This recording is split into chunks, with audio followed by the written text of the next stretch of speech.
Hello guys, എല്ലാവർക്കും സുഗമോ ദേവി latest എപ്പിസോഡിന്റെ വിശേഷങ്ങളിലേക്ക് സ്വാഗതം. അപ്പൊ നമ്മുടെ പുതിയ എപ്പിസോഡിൽ നമ്മുടെ ചന്ദ്രമതി ചന്ദ്രോത്ത് വീട്ടിൽ വന്നിട്ട് ആകപ്പാടെ പ്രശ്നങ്ങൾ ഉണ്ടാക്കുന്നുണ്ടല്ലേ. അപ്പൊ ആദ്യം പ്രഭാവതിക്ക് മനസ്സിലാവില്ല, പിന്നെ നമ്മുടെ പ്രഭാവതിക്ക് മനസ്സിലാവും, ഇത് വാദി പ്രതിയാക്കി മാറ്റിയിരിക്കുകയാണ് നമ്മുടെ ബലരാമൻ കഥകളൊക്കെ ആകെ മാറി മറിച്ചിരിക്കുകയാണെന്നൊക്കെ പറഞ്ഞിട്ട് നമ്മുടെ പ്രഭാവതിക്ക് മനസ്സിലായി. അപ്പൊ ചന്ദ്രമതി പറയുന്നുണ്ട്, ബാലു രാവിലെ തൊട്ട് ഇപ്പൊ രാത്രി വരെ കുടിയാണ്, അതിന് ഒറ്റ കാരണക്കാരൻ സിദ്ധു മാത്രമാണ്. അയാൾ ചെയ്ത തെറ്റിന് ഞങ്ങളുടെ കുടുംബത്തിന് അനുഭവിക്കണം. ഇത് ഇവിടത്തോടുകൂടി ഇന്നത്തോടുകൂടി നിർത്തണം. ഞാൻ സിദ്ധുവിനെ കണ്ടിട്ട് തിരികെ പോകൂ. ഇനി തനുജയുടെ കാര്യത്തിൽ ബലരാമനെ എന്താ പറയാ ഇടപെടുത്തില്ല എന്ന് ഉറപ്പ് തന്നിട്ട് മാത്രമേ ഞാൻ ഇവിടെ നിന്നും പോകൂ എന്നൊക്കെ പറഞ്ഞ് നമ്മുടെ ചന്ദ്രമതി നമ്മുടെ ചന്ദ്രോത്ത് വീട്ടിൽ കിടന്ന് തളച്ചു മറിയുവാട്ടോ. അപ്പൊ നമ്മുടെ പ്രഭാവതി ഇങ്ങനെ പറയുമ്പോ, എടി നിന്റെ ഭർത്താവിന്റെ തന്നെ കൊള്ളരുതാമയാടി, നിന്റെ ഭർത്താവിന്റെ മകളാടി തനുജ എന്നിങ്ങനെ പറയാനൊക്കെ പോകുന്നുണ്ട്. പക്ഷെ നമ്മുടെ ദേവി സമ്മതിക്കുന്നില്ല. നിന്റെ ഭർത്താവിന്റെ തന്നെ മകളാണ് എന്നിങ്ങനെ പറയുമ്പോൾ തന്നെ നമ്മുടെ ദേവി അവിടെ തടസ്സം നിൽക്കുന്നുണ്ട് കേട്ടോ. നമ്മുടെ പ്രഭാവതിക്ക് എന്തിനാണ് ദേവി ഇങ്ങനെയൊക്കെ ചെയ്തു കൂട്ടുന്നത്? പ്രഭാവതി പറഞ്ഞറിഞ്ഞാൽ ഇപ്പൊ എന്താ കുഴപ്പം അല്ലെ?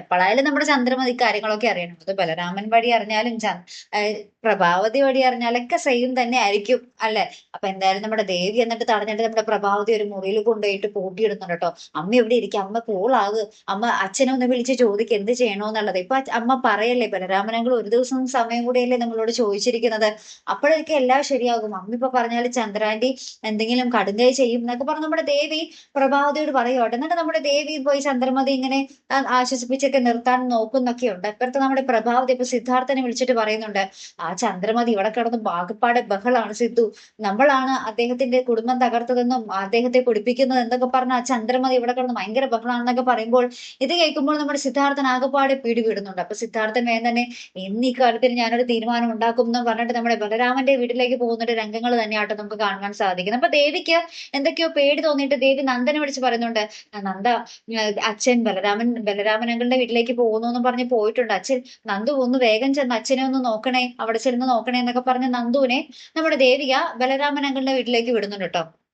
അപ്പൊ നമ്മുടെ സിദ്ധാർത്ഥൻ അവിടെ ചെല്ലുമ്പോഴേക്കും നമ്മുടെ ബലരാമൻ ഇങ്ങനെ മൂക്കുമുട്ടെ പൊടിച്ച് പറ്റായിട്ട് ഇങ്ങനെ നിൽക്കുവാട്ടോ. അപ്പൊ പിന്നെ ഇനി എന്തൊക്കെയായിരിക്കും അവിടെ നടക്കാൻ പോകുന്നത്? ഇനി അവർ തമ്മിലൊരു കശപിശ ഉറപ്പായിട്ടും ഉണ്ടാവും, ഒരു വാക്ക് തർക്കം ഉറപ്പായിട്ടും ഉണ്ടാവും. ബലരാമനാണെങ്കിൽ ആകെ കുടിച്ച് ബോധമില്ലാത്ത ഒരു അവസ്ഥയിൽ നിൽക്കും. അപ്പൊ എന്ത് ചെയ്യും എന്നൊക്കെ, ആർക്കൊക്കെ എന്ത് പറ്റും എന്നൊക്കെ നമുക്ക് പറയാനേ പറ്റില്ല കേട്ടോ. അപ്പൊ എന്തായാലും കാത്തിരുന്നേനെ കാണാട്ടോ. ഒരു അടിപൊളി എപ്പിസോഡ് തന്നെയാണ് വരാൻ പോകുന്നത്, ഒരു വമ്പിച്ച ട്വിസ്റ്റ് തന്നെ ഇന്നത്തെ എപ്പിസോഡിൽ പ്രതീക്ഷിക്കാട്ടെ. അപ്പൊ എന്തായാലും നമുക്ക് മറക്കാതെ കാത്തിരുന്ന് കാണാം. അപ്പൊ അടുത്തൊരു വീഡിയോ വരുന്നത് വരയ്ക്കും here and the Malayali signing off.